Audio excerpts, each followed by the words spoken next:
اللہ کو بار بار منانے سے، اس کے حضور گڑ گڑانے سے وہ بھی مل جاتا ہے جس کا صرف تصور بھی کبھی ناممکن رہا ہو۔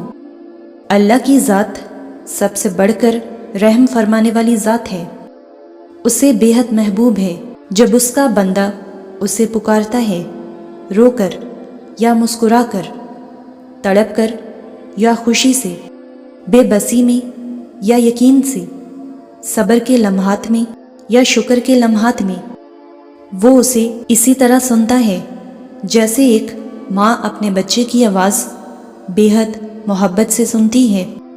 چاہے بندہ گناہوں سے لبریز وجود لا کر اس کے سامنے رکھ دی اور پھر ایک بار سچے دل سے گڑ گڑا کر اس سے طلب کری، تو وہ یہ نہیں دیکھتا کہ کتنے گناہ لپیٹے ہوئے ہیں، بلکہ وہ یہ دیکھتا ہے کہ میرے پاس آیا ہے، مجھے پکار رہا ہے، مجھ پر مان ہے، تبھی دنیا سے منہ پھیر کر میرے سامنے بیٹھا ہے۔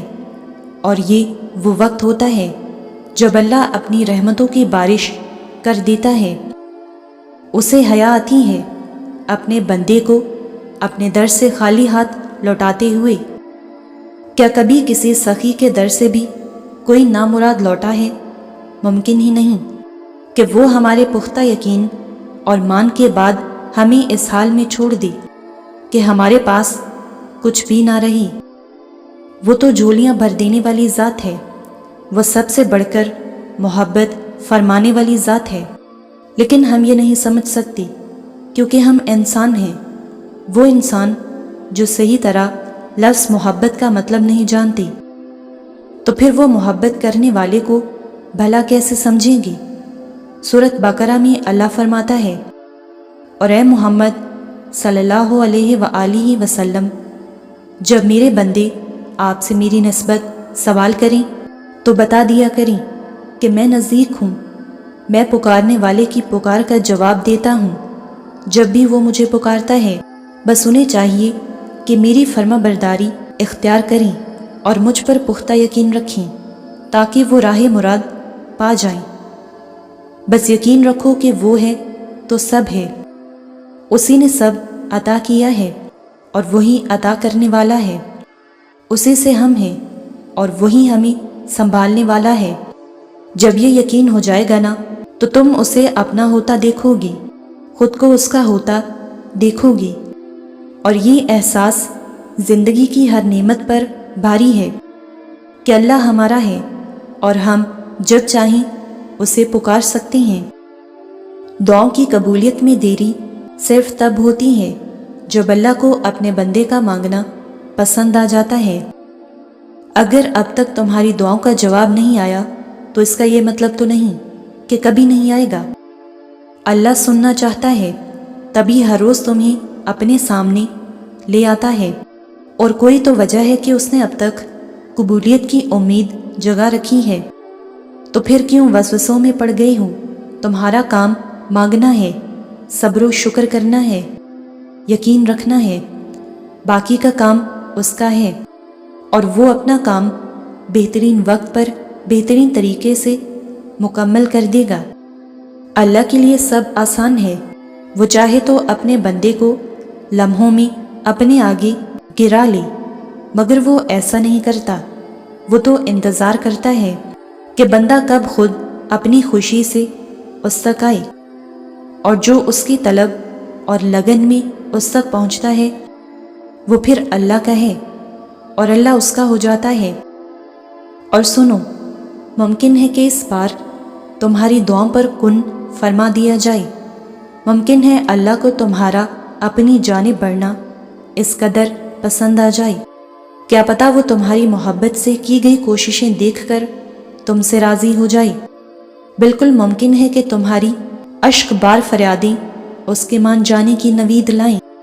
قرآن میں اللہ فرماتا ہے، اور آپ کا رب عنقریب آپ کو اتنا کچھ عطا فرمائے گا کہ آپ راضی ہو جائیں گے۔ اور دعاؤں کی قبولیت میں صرف اچھے گمان رکھا کرو اور ہر قسم کے وسوسوں سے خود کو آزاد کر دو۔ جب تک اللہ کا فیصلہ نہیں آتا تب تک تم بھی مانگنے سے پیچھے نہ ہٹو۔ کیا پتہ تمہارا رونا اور گڑ گڑانا اللہ کو راضی کر رہا ہو، اور وہ بھی وہی چاہتا ہو جو تم چاہتے ہو۔ بالکل ممکن ہے کہ قبولیت کا وقت کچھ ہی دیری کے فاصلے پر ہو، اور تمہارا یقین اور صبر اس فاصلے کو سمیٹنے والے ہوں۔ تو پھر چھوڑ دو ناممکن کے قصے اور صرف لفظ ممکن کو ذہن نشین کر لو، کیونکہ اللہ کے لیے سب ممکن ہے اگر وہ ممکن کرنا چاہے، اور اس کی چاہت کس طرح حاصل کرنی ہے یہ تم بخوبی جانتے ہو۔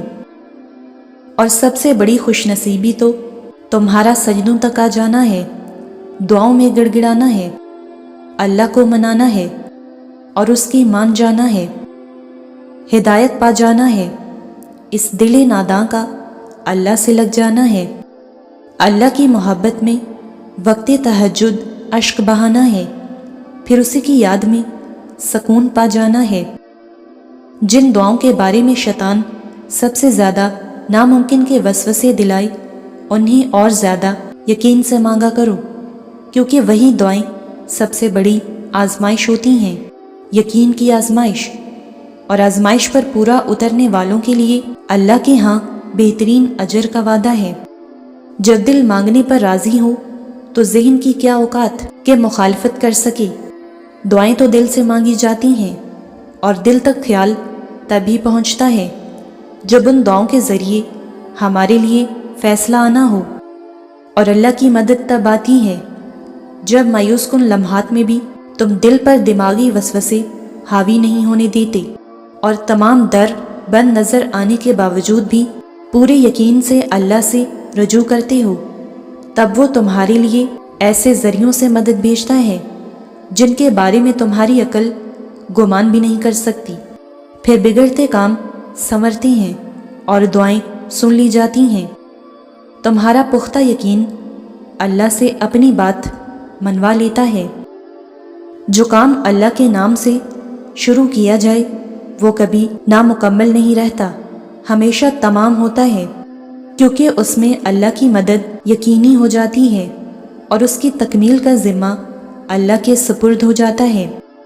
اور اللہ محبت سے انہی کو سنتا ہے جو اسے یقین اور مان سے پکارتے ہیں۔ وہ یقین جو ہر شک اور مایوسی سے پاک ہو، وہ انہیں کبھی خالی نہیں لوٹاتا، جو اسے منانے میں ہر حد تک چلے جاتے ہیں۔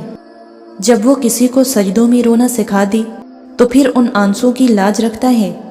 جب وہ کسی بندے کو تہجد تک لاتا ہے تو اس پر ہر سفر آسان فرما دیتا ہے، اور پھر ہر وہ کام جو ناممکن نظر آئے اس کے کن سے مکمل کر دیا جاتا ہے۔